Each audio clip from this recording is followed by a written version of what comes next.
জুলাই শহীদদের পরিবারের সদস্যদের আমি বলতে চাই, আপনারা একা নন, আপনারা রাষ্ট্রের কাছে অনুগ্রহ প্রার্থী নন, বরং রাষ্ট্র আপনাদের কাছে ঋণী।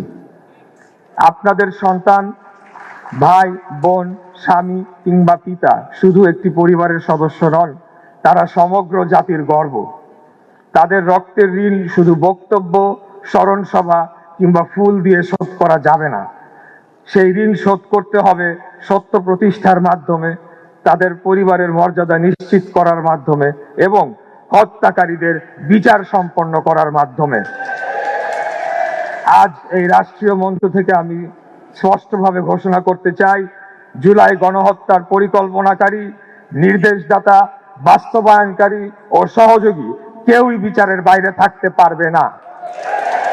যে হাত গুলি চালিয়েছে, যে মুখ হত্যার নির্দেশ দিয়েছে, যে শক্তি গণহত্যার পরিকল্পনা করেছে, যারা আলামত নষ্ট করেছে এবং যারা অপরাধীদের আশ্রয় কিংবা পালিয়ে যেতে সহযোগিতা করেছে, প্রত্যেককে জবাবদিহিতার আওতায় আনতে হবে। এই বিচার প্রতিশোধের বিচার হবে না, এই বিচার হবে প্রমাণ ভিত্তিক, স্বচ্ছ, নিরপেক্ষ এবং আন্তর্জাতিকভাবে গ্রহণযোগ্য। আমরা আংশিক বিচার চাই না, পূর্ণাঙ্গ বিচার চাই।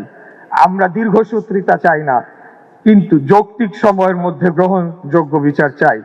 কারণ বিচারের অযৌক্তিক বিলম্ব শহীদ পরিবারগুলোর প্রতি আরেকটি অন্যায় হবে।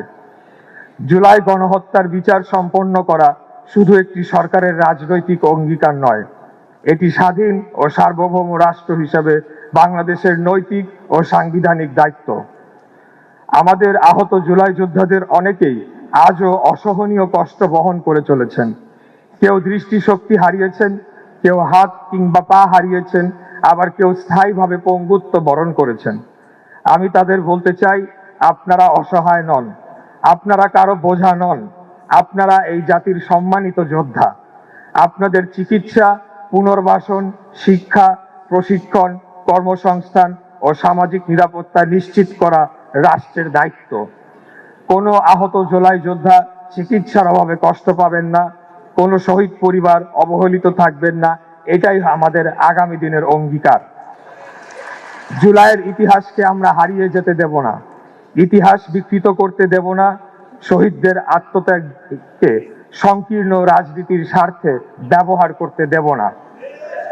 শহীদ ও আহতদের পরিচয়, তাদের সাক্ষ্য এবং জুলাইয়ের প্রত্যেকটি গুরুত্বপূর্ণ ঘটনা যথাযথভাবে সংরক্ষণ করা হবে। ভবিষ্যৎ প্রজন্ম জানতে পারবে কিভাবে বাংলাদেশের ছাত্র জনতা অন্যায়ের বিরুদ্ধে বুক পেতে দাঁড়িয়েছিল। মাননীয় প্রধানমন্ত্রীর প্রতিশ্রুতি অনুযায়ী মুক্তিযুদ্ধ বিষয়ক মন্ত্রণালয় জুলাই শহীদ পরিবার ও আহত জুলাই যোদ্ধাদের পাশে থাকবে। মন্ত্রণালয়ের দায়িত্ব থেকে এবং আপনাদেরই একজন হিসাবে আমি আজ আবারও জাতির সামনে অঙ্গীকার করছি, শহীদদের রাষ্ট্রীয় মর্যাদা নিশ্চিত করা হবে। আহত জুলাই যোদ্ধাদের চিকিৎসা, পুনর্বাসন ও সম্মান নিশ্চিত করা হবে।